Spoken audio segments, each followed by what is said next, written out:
I've been preceded by two arrested speakers. Let me tell you very clearly, I speak for my organization on behalf of it. I speak as my mother's son, the father of my daughters, and the husband of my wife. I'm going to actually first start by confining myself to media, since that's the universe I come from. There is no doubt that we do have a serious problem in India where a number of very, very significant voices or even insignificant voices are being muzzled, are being shut down, are being put away.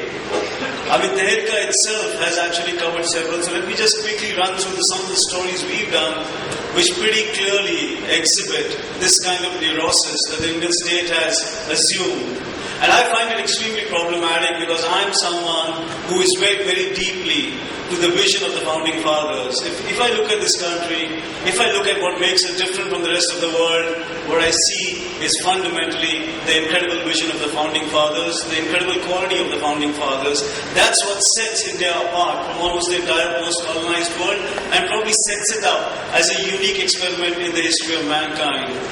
In the last 1,000 years, I think the idea of India is probably the greatest act of mass genius.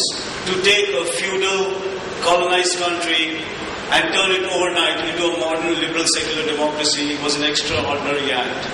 And we owe a great deal of allegiance to that. It terrifies me when cases like Vinayak Singh come up, and I think, and I wonder, is this the India that the Founding Fathers dreamt of? Is this what Gandhi and Nehru wanted? Is this what Ambedkar and the other greats who actually fought and conceived the idea of India, is this what they wanted? And I do have a problem and I refuse to be sanguine about the state of India. We'll come to the consolations, we'll come to all the reasons we can be complacent, and those are easy to find. Tarun, my old friend, has enumerated many of them now, going back 5,000 years, from the sages to now. What are the reasons we should be proud of India? Those are easy, but let's focus a little bit on all those things that are not going quite right. Let's look at the Vinayak Singh case, and let me look at the way media is operated and why media itself becomes an instrument in the suppression and in the arrest of significant voices. When the Vinayak Singh case came to our notice at Tejpal, I remember we immediately started getting excited by the particular juxtaposition of facts that we uncovered. We found here was a doctor who had spent his entire adult life working among the poorest of the poor. Given an option, having graduated from the premier medical institute in the country, given an option of acquiring a well-paid fat cat job, he had turned his back on that and chosen instead to work among the poorest of the poor. In a sense, he was fulfilling the deepest compact enumerated by the Founding Fathers. And the deepest compact was the social contract, which said that the more privilege that you have, the more elite you are, the more you owe back to society. So here was a man who was pretty much taking the Gandhian Nehruvian vision and putting it to play in his own life, which very few of us can do.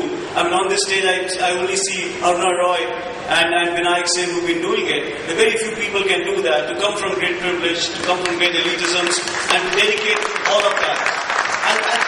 And that is the seed of the idea of India. Without that, we are nothing. I'm very clear about that. So we picked the Vinayak Singh story.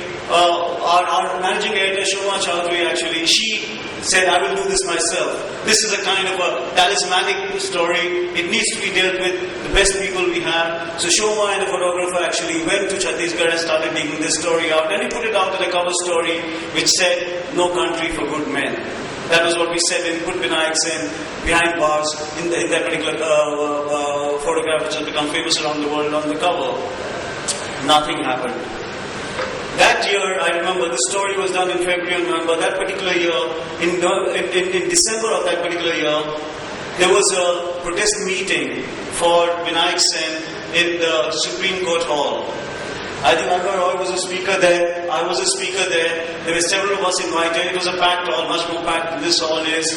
And I spoke, I think, after A.B. Bardhan. And A.B. Bardhan, who was speaking before me, said, the reason we have brought the Vinayak Singh protest to Delhi is because we are not being heard by the national media out of Raipur in Chhattisgarh. When it was my chance to speak, I started by asking if there was anybody there from NDTV, from CNN-IBN, from Times Now. I counted Times of India, Hindustan Times. I went through every single newspaper and publication. I went through every television channel, asking if in that packed hall there was any representative of these media houses present. I had to tell you that there was no one. There was just one reporter from the Indian Express. And I turned to everybody and I said, so much for you bringing this protest to Delhi. The protest only gathered force, let me tell you, much later when certain conclave of Nobel Prize winners began to write and sign petitions in favor of Binayak Singh. It took more than 2 years before the Binayak Singh case became a cause celebrate. For 2 years, I remember Delta was trying to write these stories and was screaming into a vacuum, into an emptiness. There was a story of Bant Singh. Very few people probably still know it. Bant Singh was a Dalit singer.